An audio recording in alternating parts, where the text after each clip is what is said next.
Hello everyone, welcome back to another horror custom in 1/6 scale. Today we have my custom of Ash Williams from the first Evil Dead movie. This is kind of a hodgepodge mix of a couple of official companies and a mixture as well as just third-party pieces, random pieces I found on eBay. And in this video would basically be the step-by-step how I got to the end product here. As I did want to base this on the first movie, I know the second movie is probably the most toyetic version of Ash you can get, with the obviously severed arm, the chainsaw hand, the boomstick harness and whatnot. But this is my representation of Ash from the first movie, as I personally prefer the first one over the others. Not saying the others are bad, but I love the first one a bit more than the rest. So what I'm going to do now is I'm going to cut back in time to where I bought all the singular parts that I eventually constructed into this, and it would be a step-by-step video of how I got to this custom. So if you guys do enjoy this, make sure you like and sub, and we'll get right into it.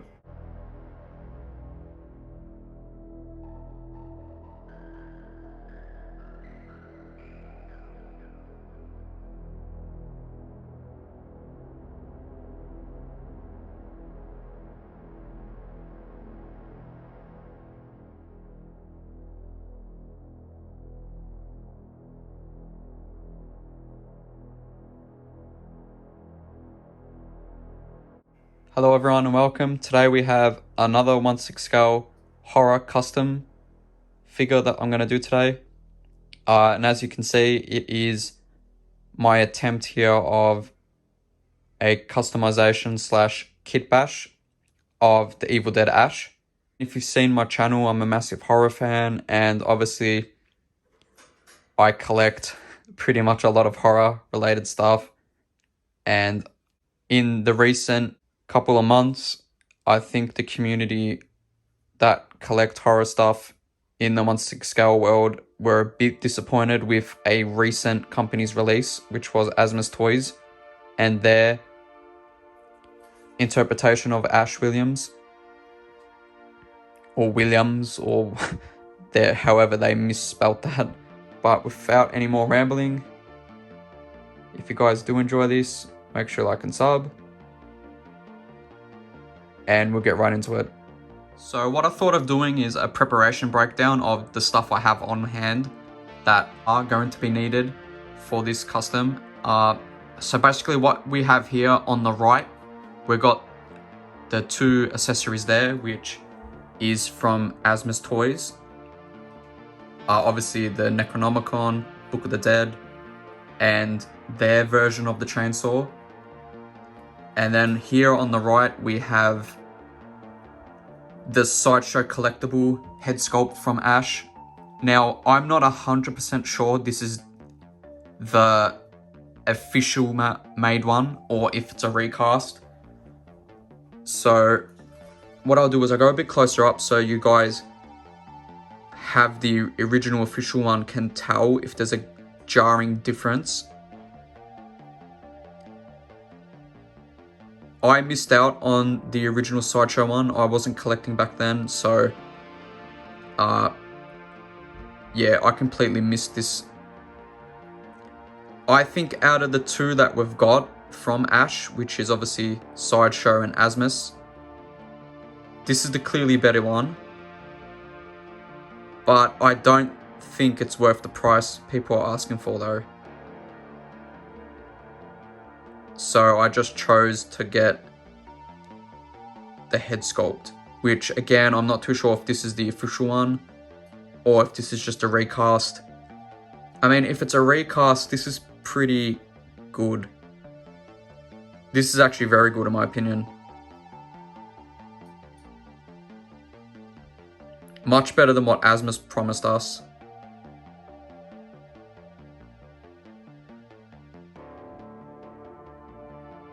So yeah, that's the Head-Sculpt here that we're going to use. And these are the Asmus parts. So I'll start with the chainsaw. Overall, I do like some parts on it, and I love the die-cast chain here. This whole actual saw part is die-cast metal. The blood effect is really, really nice as well. It's on both sides, which is nice to see. The actual issue I have is the accuracy of this. It's not 100% accurate, as there should be no silver part here. So this whole top part of silver looks nice. It's weathered really, really nice, but it's inaccurate. This whole compartment should be red. They've done some really, really weird system here where it's a pulley system where you pull it and it jolts the actual saw. I don't get who the hell thought of doing this much detail on the chainsaw, but completely forgetting that love and attention to detail to the actual figure and head sculpt itself. I have no idea who's was the mastermind doing that. But overall, it's nice. Speaking of the actual Asmus figure, this is peg installed, so it's a wrist peg joint that you pop on. I'm not going to need... I have no need for that because it's, again, I'm doing my custom based on part 1. So he doesn't sever his hand in part 1. That's part 2 onwards.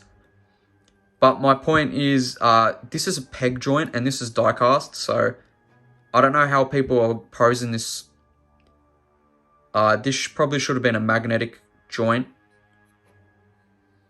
just to ensure it's not going to just fall. But overall, it's nice. Inaccuracy aside, I think it's just serviceable. And to be honest, I'm having Ash hold it like that above his head. So he's going to be holding it basically like above his head. So you're not really going to see this bottom part that much.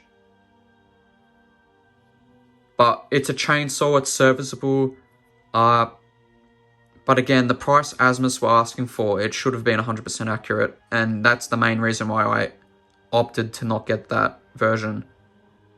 So that's the chainsaw. Then we got the Book of the Dead, or Necronomicon, which this is actually really, really nice.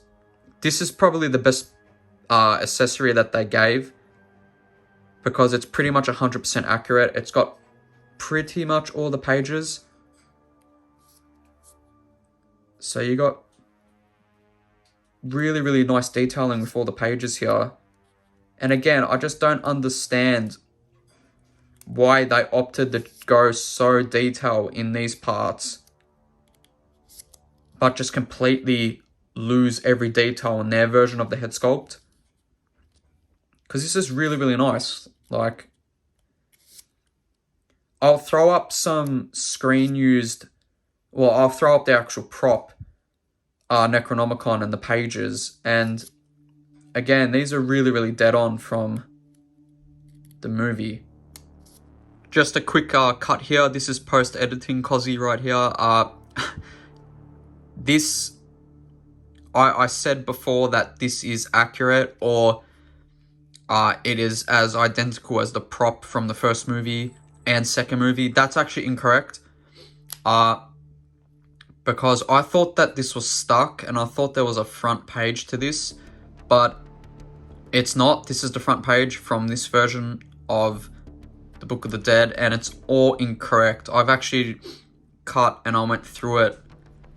The pages, like the art in the pages here are correct, but they're totally out of whack of order. So what I'm going to do is I'm going to quickly throw the original prop Necronomicon from the first movie.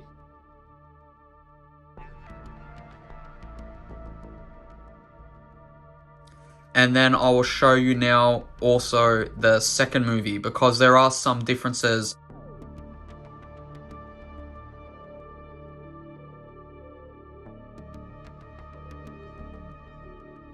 From the first and second movie, just due to the second movie kind of retconning the events from the first movie.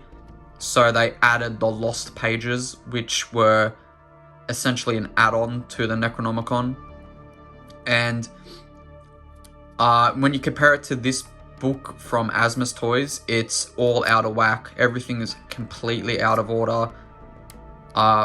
Again, they're accurate, but they're not in order, and they're actually missing some pages from this book. So, again, if you want to critique or hold Asmus accountable for being incorrect, that's up to an individual. For me, I'm just having it displayed like this, so I'm not fussed. But if you wanted an accurate Necronomicon Book of the Dead with all the accurate pages, this one's definitely not it. But saying that, I do commemorate Asmus for at least giving some of the pages and putting them in the book. It's just, they're not accurate. But again, that's to everyone's individual self if you care about that or not. But yeah, I thought I would quickly add that because it's not accurate, and I did say it was. So that's my fault, I guess. And this is like a soft... This is not rubber. It's more of a soft plastic.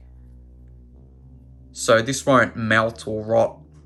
But yeah, overall this looks really, really good. I really, really like this. So yeah, that's pretty much... This is the main stuff for the custom. The rest afterwards is pretty much optional if you want to do it yourself. And I'll get to that now because, again, it is kind of important. And I'm just going to quickly, really fast brush over the clothing here. So you've got a regular blue shirt, which is not the Asmus Toys or the Sideshow one. This is just a random set I found on eBay that is supposed to be Evil Dead clothing. So you got this blue, which I think is a bit better than the one that Asmus gave us. The main positive that I got from this is it's actually Velcro, and I prefer Velcro over the plastic button studs that companies do. I dislike the plastic ones. I think if companies are going to do the press studs, it should be metal, die cast, so it's not going to snap and break.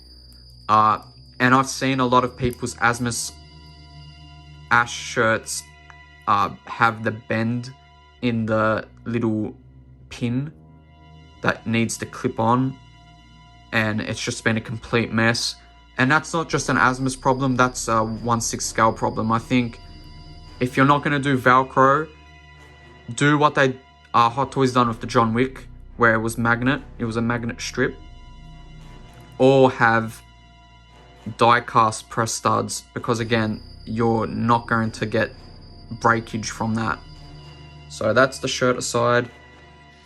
And just for better reference, the shirt, the belt, and the pants all came in one set. They were just a random eBay seller that was selling them. This is just a regular belt, so again, nothing special. It doesn't feel pleather, it feels fabric. So that's a good thing, as I hate pleather. So again, nothing special there. The pants are a regular chocolate brown pants, which is more accurate to, I think, what Asmus gave us. Well, this is much more accurate to part 1. So I'll quickly show a reference of Ash in the first movie. There's a really good one of him holding a wine bottle. And he's completely clean in that photo. And you can see he's pretty much got this color pants. I might have to quickly go through the movie again just to see if he got, blood and disgusting mess on his his pants here, because I don't remember that much. I know his shirt was absolutely drenched by the end of the movie, but I have to see a bit more reference on the pants to see how much I have to go weathering. So that's that. Now we've got the shoes, which is probably it's probably the most inaccurate part that I'm going to have, and I'm going to probably have to deal with it because this is not the Asmus shoes. This is just random 1/6 scale shoes that I found on eBay again. But the problem is these are actually not accurate to the first movie. These are more accurate to the second movie. Because in the first movie he wore brown loafers, not shoes with laces. And I'll quickly throw a reference to what I'm talking about. Now what I'm going to do is quickly bring out the body. And again, the body's pretty much optional for people, but I opted to choose the World Box body. I pretty much do World Box for majority of my kit bash style customs, just because I think they're the most durable bodies out there. So I'll quickly show you that. And this is pretty much the World Box body here. I'll quickly just hold it so it's not too crude. They do some weird real anatomy shit, so I really can't show much down where I'm covering it. But yeah, that's it right here.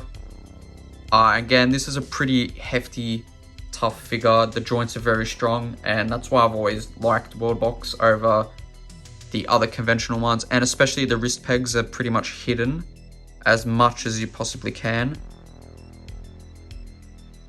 And yeah, that's pretty much it. So that's the number there. Right there. So ATO20. And yeah, that's pretty much it. So what I'm going to do now is I'm going to bring the paints up, bring the head sculpt up, and start painting the head sculpt. Okay, so I'm pretty much painting the head sculpt now, and I started off with the ear. So you can see it's not dried yet. I just finished painting like right now, and you can see it's much more glossier. And I haven't even put the varnish on it yet, so it might dry and turn matte like the rest of the face here. But what I'll do is I'll quickly put this down and just show you what I'm mixing. So basically, I put a little blob of this, cool red, a little blob of warm red, and just a regular black medium bodied acrylic. So these are all acrylics, and I've mixed them here, and I'll zoom in just a little bit, and that's basically the color I'm going off with there. So what I'll do now is I'll wait for that to dry, just see if that's the color I want, and I'll show you guys the rest. What I'm going to do is I might just paint the actual blood that is already on now and just paint over it, and then I'll cut away and I'll start the really, really crazy paint and blood effects that go basically all over the face. So yeah, I'll just do it like that. I'll play it safe and just do the little blobs that are on already, and I'll come back.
So we got Ash here. He's looked better in the series, let's just say that. But I'm going off from the last scene of the first movie and going by that promo art where he's holding the chainsaw. Just really quickly, I'm trying not to touch this because it's still pretty wet paint. So that's it there. And I may go over this side of the cheekbone because if I look at the reference pic, and I'll just grab my little paintbrush here and point right under the eye here, and it goes down the cheekbone. There should be a little bit more blood here, so I might go and do that a bit, but for now I will wait for this to dry and then get on with that part. So I'll pop this back here, and to the left you might see a little container here. This is the varnish gloss that I use. So Model Masters acrylic clear gloss, and this is what I use for my Bloodwork. So what I do is I usually do acrylic, and that's going to dry, and you can see it's starting to dry and it's starting to lose that shine, and it's just, you know, it looks like dried blood now. So all you do is you shake this up, put the paintbrush in here, and just go over the reds, and it will give that gloss shine. I know some people use actual like prop blood. I think Dean Knight uses like actual blood that is used on sets. I forgot what blood he does, but I'm comfortable with doing what I do here with this. I think this is my comfort spot. Is I just use acrylic paints, wait for this to dry up. It looks flat now, but it will turn glossy once this is applied. And a good reference is my Terminator T1 Battle Damage Arnie. I repainted it and put this on, and I also bloodied up the body. I drilled holes in the body for bullet wounds and I painted that in blood, and the shine on that figure is from this. So I might as well link that down as well because I did pretty heavy blood work on that. So the reason I'm here is, as I'm waiting for this to dry, and my paints are pretty much dried, so I can't use anymore, what I thought of doing is I might grab the shirt now and soak it in blood. And the way I'm thinking about going around this is, you can see here, this is just the water, you know, where you wash your brush, and obviously it's turned red. So what I'm thinking of doing is seeing if this can apply on the shirt and give a disgusting blood look before I, you know, grab the paints and start repainting again, because I gotta paint the neck and the arms and the hands. I'm gonna see if this looks good smudged onto the actual shirt, and if that's so, I might as well just use this, because, you know, it's here and I might as well use it. So I'll get to doing that now. So I got the shirt here and I've rolled up one side of the sleeve, because the promotional picture I'm going for, where he's holding the chainsaw, both of his sleeves are pretty much rolled up and you can see the blood on his forearms. But as you can see, where the buttons are, there is some residue parts, and that's because these buttons fell off. I put this shirt on the body to see if it fit well, and it fits pretty good. The issue was all the buttons decided to fall off because they were crappily glued. But I decided to take it to my advantage and sloppily glue them back on and leave these residue spots, because when I paint this, it's going to emulate sweat and grime that the shirt should have. And I'll put the reference pic up now. This whole front is almost like covered in a blood that's shaped like a Y. At the end of the movie, he's pretty much drenched. Just before Sam Raimi comes running and smashes into him with the camera, and we get the classic scream, you can see his shirt is in a Y shape blood, and well, paint is stripped in it. And that's okay. There we go. There's Bob Ross will call that a happy accident, as that just dipped in there, and that's actually turned out pretty good. So what I'm going to do now is, that actually worked out fine. So what I'm going to do now is I'm going to grab the paintbrush and put it on this, and we'll get right to it.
So I got Ash here pretty much assembled, and again, this is natural light, so you guys will see it a bit more better quality in the start and at the end at the showcase.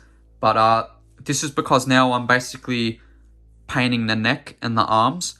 So what I've done is, and I popped the head sculpt on, and you can see, and I may have to zoom in, but you can see I've penned and marked off a dot there, a dot here, and I think I've done another one just there. So that's kind of a reference for me to continue painting Bloodwork down to basically the chest here. And I don't want to paint with the head sculpt on, just to, you know, get rid of obstacles or interferences in the way, you know, just to play it safe, because I don't want to ruin the head sculpt. And yeah, it's just to make room of the brush. So I'm going to pop the head sculpt off. And as you can see, that's the weird Sideshow neck peg that most of their figures have, I believe. And now I got a reference where to start the blood. And I'm just going to go all the way down basically here.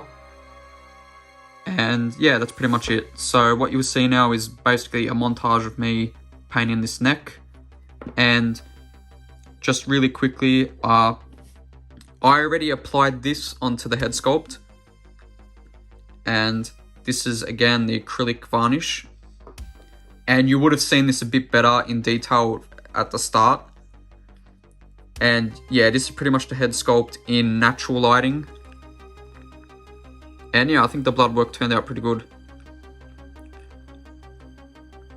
So yeah, basically the dots on the neck there are continuing from here and here, and I'm making a new seam of blood here as well, so they will be evened and aligned up. So we'll get to painting it now pretty much.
So yeah, that's pretty much it. This is the complete product here, like you saw at the intro. Overall, I pretty much love what I've done here. I purposely wanted to give also the effect of the blood is pretty much fresh on him. Pretty much like the poster on the promo art, it's pretty fresh. And at the end scene where basically all his friends die, they basically get those massive hands that just pop out of their chests, and you know, blood just pours all over him on that point. So I basically wanted to portray that moment, so that's why the blood is all glistened. And at the same time, I got two LEDs that are harshly on it, so it's probably giving more. If I just zoom in a touch, it's giving maybe more of a sheen than what it actually is, and that's just due to the LEDs.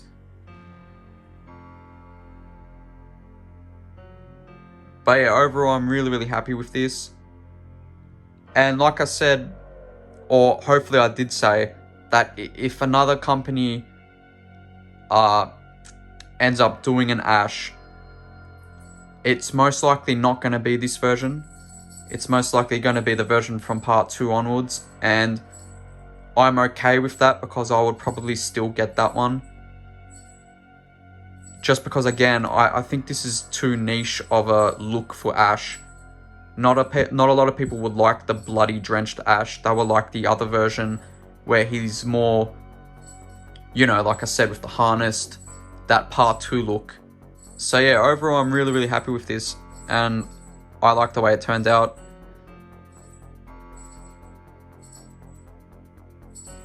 And yeah, that's pretty much it for today. If you guys did enjoy this, make sure you like and sub, and I'll see you in the next one.